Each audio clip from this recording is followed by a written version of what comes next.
what I'm asking you to do is to keep curiosity, to have a mindset of being curious and perhaps surprised with some of the topics we're going to talk about tonight. And who knows, it could be useful for you in your personal life and also with your clients. So yes, so that's what I'd like to achieve tonight. So the reason why I'm passionate about relationships is from my own history to start with. So like most of us have had relationships, and I've always been intrigued on how it works. How come so many people struggle in communication? How come so many relationships fail? How come it's not that easy to be in a relationship? So that's been my starting point in exploring the topic, and also with my clients. Even though it's not something that I chose to go into, so I never decided to have a niche and specialize in relationships, what I've noticed is a lot of my clients came to see me and presented me with relationships issues, communication issues, and I started to explore with them what was going on there and exploring what I call codependency. So codependency is, in a nutshell, it's how the unhealthy ways people relate to each other. So I've discovered through working with my clients and my own research that actually a lot of people have some degree of codependency, and that's what got me started into that field. So one of the first questions I asked myself was, how come we're not taught relationship skills? So when you look at our educational system at school or our parents, we're taught everything we need to know about science, about history, geography, but there's not many, even though it's changing now, there's not many topics that are focusing on psychology, communication skills. And then here we go, we finish school, we go to college, we meet someone, and we expect to know it all. We expect to be experts in relationships, even though we've never been taught how to do this. And I find this quite intriguing on how, when you look at psychology, which is a very complex topic, I'm quite intrigued on how we're supposed to do this without being educated, without having any knowledge, any education on it at school, for example. So you may argue that we learn this at home. I don't know about you, but certainly I didn't get my relationship skills, or maybe I did, anyway, that's another thing. But our parents would have taught us, supposedly, relationship skills. But where would they have got that? From their parents, from the previous generation. And if you think about it, psychology is being studied for only a bit more than a century. So where would our great-grandparents would have learned their relationship skills? And I think that explains a lot, actually, why so many relationships fail and why we struggle so much in relationships, because actually we haven't learned it from anywhere. Because our parents or our families, they're not experts in communication in relationships. And obviously we learn from them, and they learn from their parents, and so on. So I think it's time we start to look at how we can learn those skills and how we can actually consciously decide to explore how to work with relationships and how to communicate in the most effective ways. Here's a question. What do you think create issues in relationships, in most relationships? I'm going to talk mainly about romantic relationships tonight, but you could also apply this to work relationships or any type of relationship with your friends as well. But what do you think generally creates issues? Yes? Expectations. Expectations, very true. Communication. Communication issues, but what specifically in communications? What not said. Assumption, sorry? What's not said. Yes, what's not said. The lack of communication, perhaps. Anger. Anger. Rejection. Emotions. Rejection. Misunderstandings as well. I think in my own experience, and probably in yours as well, like a lot of tensions and a lot of issues in relationships come from misunderstandings, and in friendship as well, in the workplace as well, we don't really understand each other. And I think what's fascinating is how come as human beings we're supposed to be a very evolved species, how come we struggle so much to understand each other and be understood? And that was my journey, and that's how I came to the project itself. What's going on there that we struggle so much in communicating and understanding and being understood? So that's what we're going to explore tonight. What I want to talk about is what I call the project itself. So it's basically our stuff that we bring into the relationship, how it works, how it feels when people bring their stuff, how we do this, so to put in the light actually the patterns that are at play. I'd like to explore the alternative. It's not all gloom and doom. There's possibility to actually get rid of those patterns and actually go into what I call the realized self. So we're going to look into the realized self, both on a personal level and within relationships. And then we're going to look at how to do this, because that's, as coaches, you know, that's a very important question, is how do we do this?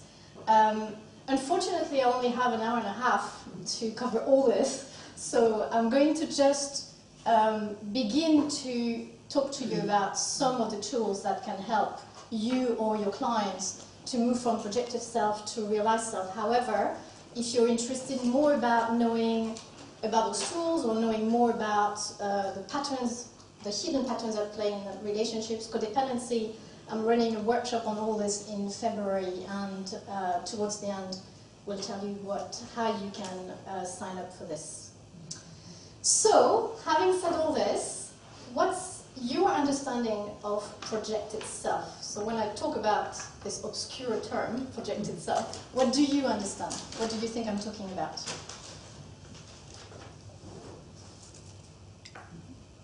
That's what I thought.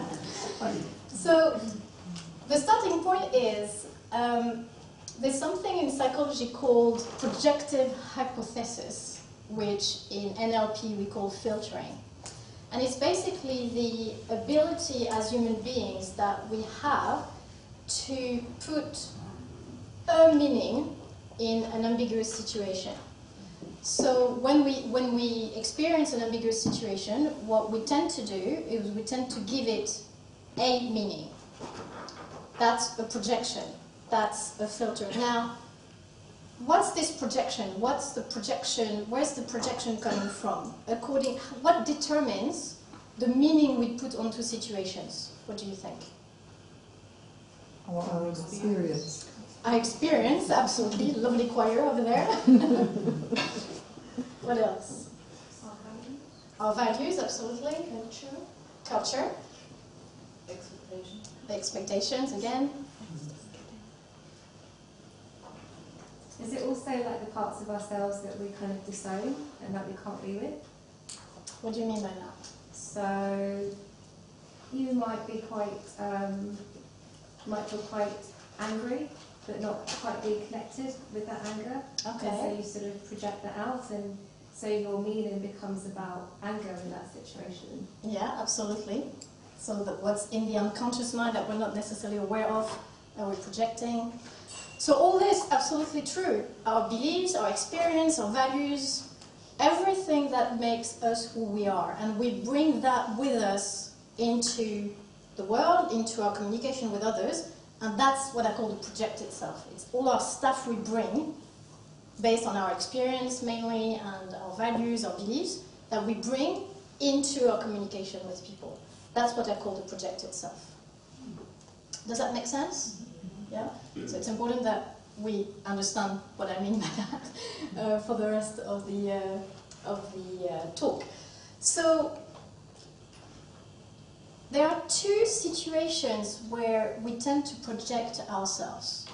The first one is when we make a meaning out of a situation. So typically a typical situation is when, for example, you plan to spend the day with a friend and they told you, I'll call you on Saturday morning and then we'll take it from there, we'll decide what we do. And they don't call. And you spend the entire day sitting there feeling miserable, waiting for their call. If you're not a coach and if you haven't taken the phone and call them first. Now, what do we do with this? What do we tend to do when a situation like this happens? Blame it on the other person. Sorry? Blame it on the other person. we tend to blame it on the other person. But even before we do this, when we don't know what's going on, when there's an ambiguous situation at play, what do we do? We try to find a meaning, we try to create a meaning. And some people will think it's because that friend forgot them, that's because that friend doesn't care about them. Some people will think it's because they had an accident, some people will create another kind of story. What's very interesting here is we all create different stories. And you won't have two people, well, maybe you will, but most of the time we will create a different story depending on our past experience, depending on our mood on that day, depending on our beliefs perhaps, or expectations again, but we create different stories. That's the beginning of us projecting who we are, when we try to make a meaning out of an ambiguous situation. Now, how often does that happen? How often are you facing a situation where you don't really know what's going on, there's an ambiguous meaning attached to it, and you start to try to understand what's going on, or create or make up a solution or an understanding of what's going on? How often does that happen? Quite often, isn't it? So that's the first place we project. And that one is the easy one. Can you imagine what's coming? The second place we project, you can guess where it is when we interact with other people. So in that situation, you're alone at home, you're making up your little story, you make yourself miserable with your little story, but that's only affecting you so far. But then, when you take it and you start to communicate with other people and you start to interact with other people, which we tend to do quite a lot, and you start to project yourself, that's when trouble starts.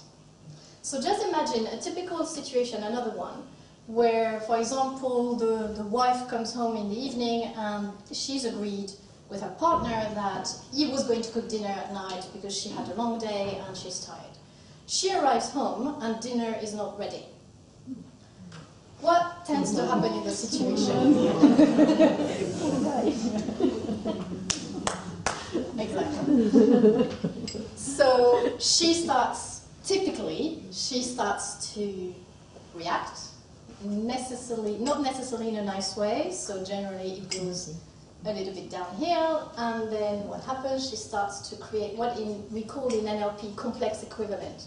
You didn't make dinner, therefore it means that you don't love me, for example. Now, if you look at this from an external perspective, is it true? Yeah. No. Exactly. It can be true or it cannot be true. It depends on the situation. Again, we're all going to create a different meaning depending on our experience and our values, what it means for us. What it would mean if we were that person. So if we are the one who doesn't cook dinner, what does that mean for us? And then we project this onto the other person. Now, what happens, obviously, if the wife starts to attack? What's likely to happen? How is the husband going to respond to this? Yeah, he's not going to be very happy and not going to make dinner, definitely. Now, what would happen?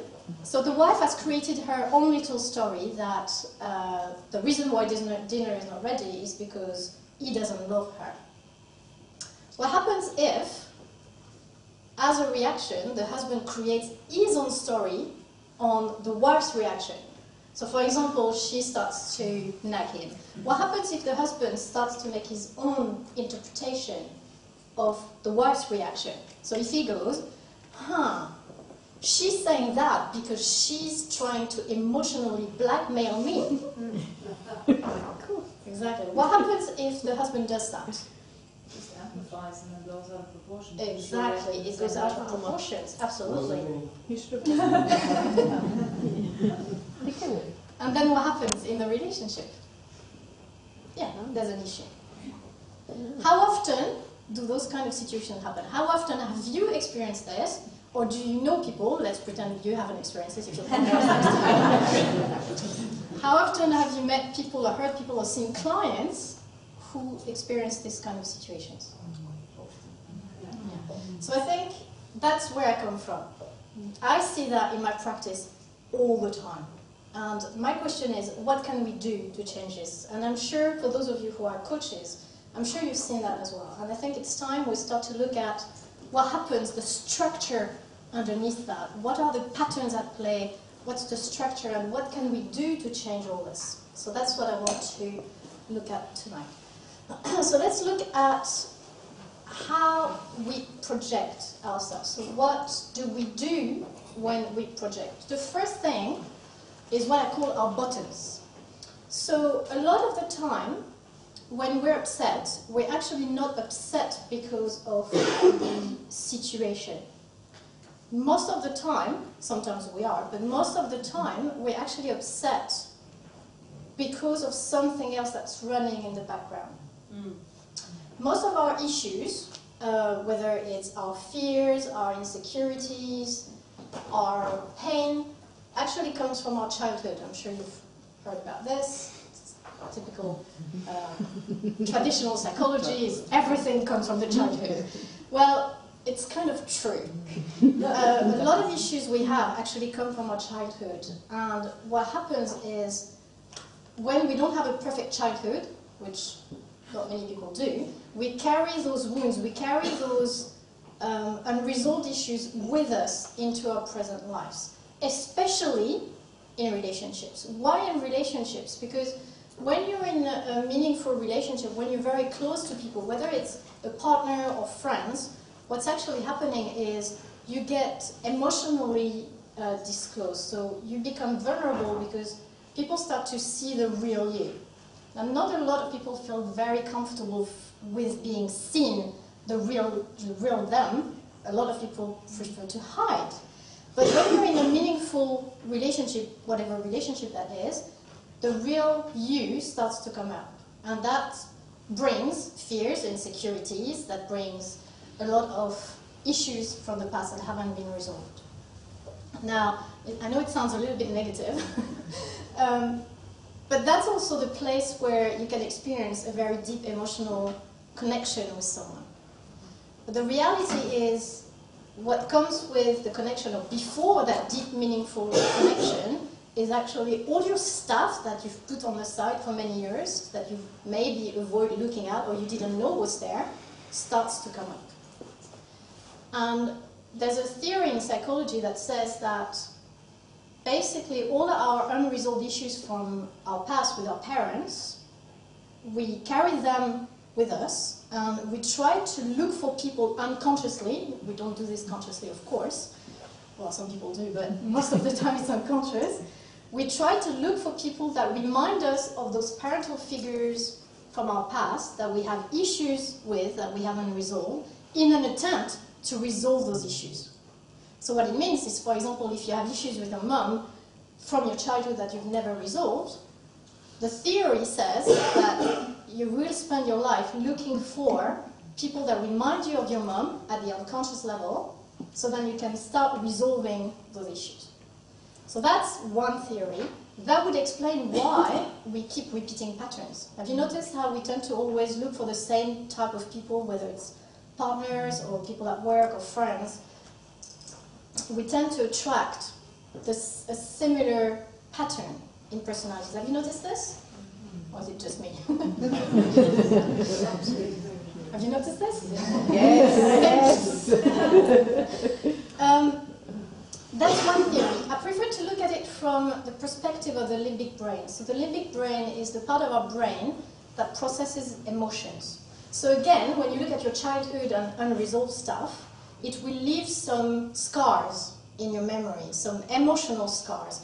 And basically when you're an adult and you meet people, if those people remotely remind you, or the situations remind you of those unresolved issues in your past, your limbic brain will fire and you will have emotional response to what you believe is the current situation, but it's actually what your limbic brain will have noticed that is similar to those issues in the past that you haven't resolved. That's what I call the buttons, in a nutshell. Okay, the buttons is all this unresolved stuff from our past that we still carry with us and we still respond to in the present, because as soon as your brain notices a trigger that's similar to that past situation, you will respond to it. Most of the time, you won't even know that you're responding to the past. Okay, so when you have a strong reaction, it's because one of the buttons has been pushed. So that's the first way we project ourselves in a relationship. The second way is what in psychology they call our shadows. So shadows is the part of ourselves that we don't really like. So you know how in self-development and in all those nice Facebook posts they tell you you need to love yourself and you need to accept yourself fully. Now how many of you in this room fully, unconditionally love and accept themselves? Okay, a few. Well done. That's very good. It's quite difficult, isn't it? It's quite difficult to look at our dark sides, to look at the part of us that we don't like, the part of us that we even may be ashamed of. Now, people who suffer from codependency, and actually the statistics say that between 96 to 98% of people suffer from codependency at some level. So codependency is how we relate to ourselves and how we relate to other people in an unhealthy way. One of the patterns of codependency is perfectionism, is people who want to be perfect. They don't accept that they have flaws, they don't accept they have weaknesses.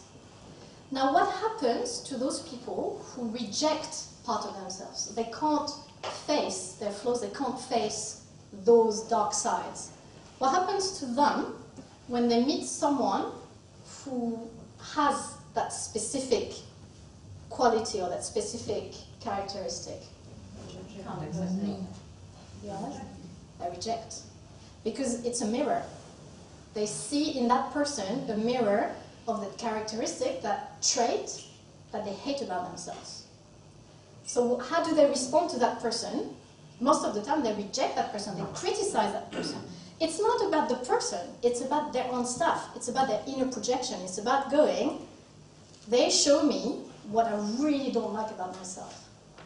And again, the limbic brain responds to this and we have an emotional reaction that most of the time has got nothing to do with the person that is in front of us. Does that make sense? Mm-hmm. Does that resonate so far? Yes. Okay. So there's another way, there's a lot of ways actually, unfortunately, that we project. And I just came up with a few tonight, but I'm always curious to discover more. It's when we take things personally.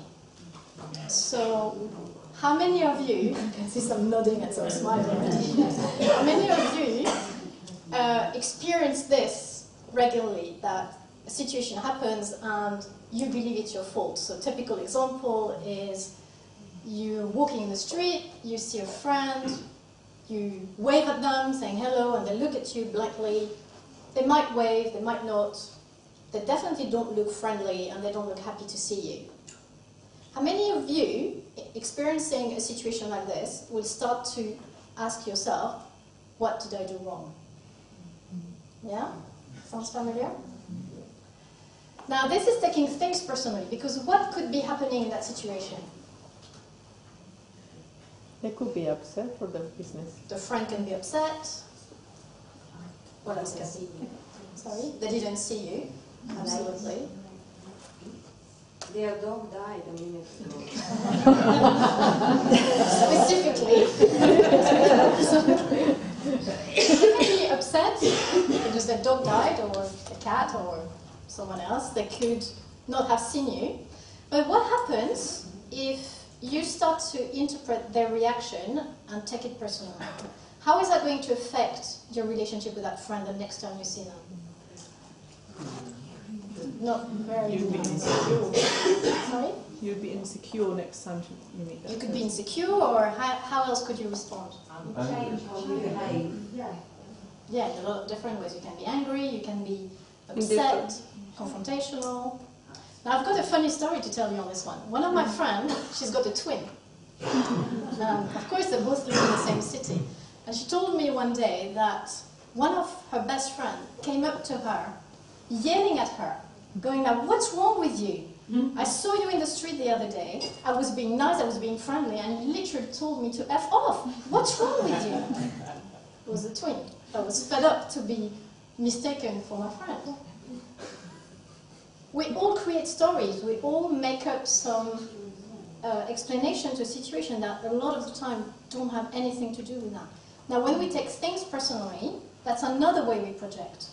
Again, that's the typical pattern of codependency, feeling guilty immediately for no reason, imagining that there's something wrong. You've done something wrong, something that is running for you that your friend found out about. You know, the typical being found out fear. Again, that's a pattern of codependency. So taking things personally is, again, a way we project ourselves into communication. Another one that I really like, but I'm really intrigued with, is a bit similar, is how we we're expert at mind reading. Have you noticed this? A lot of experts in this room, obviously. Now, again, coming back to those ambiguous situations, so the friend or the phone call or any kind of situation where you don't really know for sure what's going on in that situation. What do? We assume that we know what the other person is thinking. We know what's going on for the other person. We create our own story about what might be going on for that person. You've noticed that? Now, the question is, why do we create stories? Why do we do this? Why do we so often try to create a meaning out of ambiguous or unknown situations? What do you think that is? Based on your insecurities. Insecurities, that could be one. What did you say? Makes us feel safe, same thing, insecure. Insecurities. Making sense of your world, and so it's like feeding a filter that if you make sense of it, then this is what's going on. And what's at the root of why do we need to make sense of it? The control. And where does that come from? Insecurities is a big one. I think there's something that we call in NLP the communication model that most of you maybe are familiar with if you're coaches. The way our brain works, so it's not just our insecurities, but you can use that excuse next time. The way the brain works is you've got the world, which is what we call the external event. Now, every day, there are 2 billion bits of information coming into our brains through our senses. Our brain cannot process 2 billion bits of information. Otherwise, we go mental. So what the brain does is you've got the external world over there. It goes in through your senses, so the thing you see, the thing you hear, the sensation, the taste, the smells. And your brain has to go, okay, I'm going to overload if I take it all in, so I need to filter. I need to choose what's important, I need to ditch what's not important. Now those filters, they depend on our experience, they depend on our beliefs, our values, everything we talked about before. So according to those criteria, our brain will decide what to keep and what to ditch. And once your brain has done its filtering thing, then we get what we call an internal representation, our story. And a lot of the time, actually most of, now I can say it, all the time, it's not accurate compared to the external event. It can't be, because we can't take 2 billion bits of information. The brain is actually able, have you heard about the magic number 7? The brain is actually able to process 7 bits of information at a time. 2 billion? 7. Our internal representation is never accurate. That's where the stories come from. Does that make sense? Now, what I find interesting is, number one, we will all make our different stories. As I said before, not many people have exactly the same story. We all come up with our different stories, as we said, based on our filters, values, belief, experience. But what I find even more intriguing is, if you take one individual, so take yourself, have you noticed that we tend to come up with the same type of stories? We don't create a complete new, different story every time. There's a thread, isn't there? Have you noticed this? So think of recent situations when you've made up a story to explain someone's ambiguous behavior or to justify an ambiguous situation. Have you told this story to yourself before, or was it a complete new story?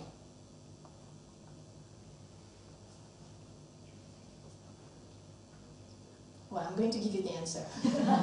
Of course, we create new stories, but what is interesting is we tend to come up with the same kind of stories over and over again. So one of my clients, she's in a relationship, and her boyfriend, since he was a kid, has been told by his family and his parents at school and everything that he wasn't good enough for some reason. So he was not very good at school, academically, or whatever the reason is. Now, every time, and she comes to see me for that specific reason, every time they have an argument, guess what comes up? He feels he's not good enough. No matter what she says, no matter what she does, it comes down to him going, I'm not good enough. So for example, if she suggests, after coming back home, yes, that's the same client whose husband didn't make dinner. If she suggests, shall we go out for dinner tonight? He might go, and he did in the past. Here we go. I'm not good enough. She doesn't want to eat what I prepare. I'm not a good cook enough. Now, would everyone come to the same conclusion? Very unlikely. But because he has this experience and this history, he will create that story. And it's very likely, actually she told me, that a lot of the time, when they have issues, he comes back down to this story. Now, this is because of another feature of the brain that's called neuroplasticity. So neuroplasticity is the ability of the brain to change according to how you use it. So a good example that I read in a book a few days ago is when you think of handwriting, there's something quite interesting about this. Is, for example, take the letter A. No matter who's written the letter A, good handwriting, bad handwriting, you always recognize it, don't you? Because actually what your brain does, and the brain does this with absolutely everything, whenever you face a new situation, so the first time you see the letter A, your brain will create a set of neural connections, so two neurons will connect together. Now the next time you see the letter A, the same connection will be fired, until the connection is solid enough that you actually remember the letter A, which means every time you see the letter A, your brain will fire this connection. Now what happens when you see handwriting? Your brain will fire a similar connection, not the same, a similar connection. If you see another handwriting, another similar connection. But your brain, in order to make sense of the world around us, otherwise we would be insane, your brain is looking for similarities in order to understand what's going on. So the brain will find similarities, will generalize your experience to actually make sense and put labels on your experience so you don't go insane. So what your brain does when it sees the letter A handwritten, it will fire the connection, but it will look for the similarities with the original connection. And then it will ditch the differences and focus on the similarities. Now the same happens with our experience. When we go through childhood experience, whatever, good or bad experience, we create neural connections. So in the case of my client's husband, he went through a lot of situations when he didn't feel good enough. That created a lot of neural connection in his mind, which means he's much more likely in his current life as an adult to look for this kind of situations, to create those kind of stories, because it's wired in his brain. He's experienced this enough, so the brain will look for similarities. And the brain will try to create meaning out of situations that have nothing to do with it, such as you want to go out for dinner, because the brain is looking for similarities because of the neuroplasticity. Does that make sense? It's a bit scary, isn't it? Yeah. Yes. Can I ask you referenced the letter A, but is that every letter, or why A in particular? First letter of the alphabet? That's the example I've taken, but it's every letter, it's every situation, it's every experience, it's everything, basically. Which is, yes, it's a bit scary, but that's how, on the other side, that's how we make sense of the world. If our brain wasn't doing this, we couldn't recognize people, we couldn't recognize situations, we couldn't learn. So we need that feature, but we just need to be careful of what it does in our relationships, in our communication with others, and our interpretation of the world. Does that make sense? Mm-hmm. Okay. So let's look at other things we project onto. A little bit easier and very, very common is in relationships, the expectations. So you mentioned expectations a lot. The expectations we project onto our partners. So a lot of people go into a relationship or friendship or working relationship expecting the other people to behave in a certain way or the actual relationship to be a certain way. Have you noticed this? Yeah. Have you done it? It's very common. It's the common trying to change your partner pattern. Now, again, when we do this, what do? We have a model, we have an image, or we have an idea of how the person should behave, or the person should be, or the relationship should be, and we try to change that person to fit this model. Again, this model comes from our experience, having seen our parents, our culture, but we try to take that person and change them so they fit our expectation. And in the process, what do we do to that person? We don't allow them to be themselves. We don't allow them to become the best version of themselves. And what does that create in relationships? Yes, you've all been there. So again, that's a way we project. That's not very useful as well. Another one we do, it's just a few, I promise, I'm not going to make the entire list. Another one we do is, especially women for some reason, we tend to expect our partners, friends, boss, name it, to anticipate our needs. Yeah? Good luck with that. I can tell that you recognize yourself in this, or you recognize your clients, let's say. Now, have you noticed how it works? How often have you heard people say yourself, but you should have known? But you didn't express it, did you? Or your clients didn't express it, did they? Now, what happens there? In TA perspective, so TA is transactional analysis, that a lot of you know already if you're a coach. What happens, the person who's expecting their partner to anticipate and guess their needs, in which ego state do you think they are? The child, of course. And they're not taking responsibility for expressing their needs and their wants.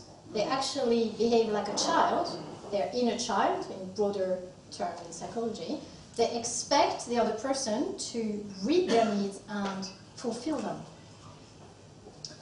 Now that's not very healthy in adult relationship because you're not taking responsibility, you're not asking for what you want and what you need.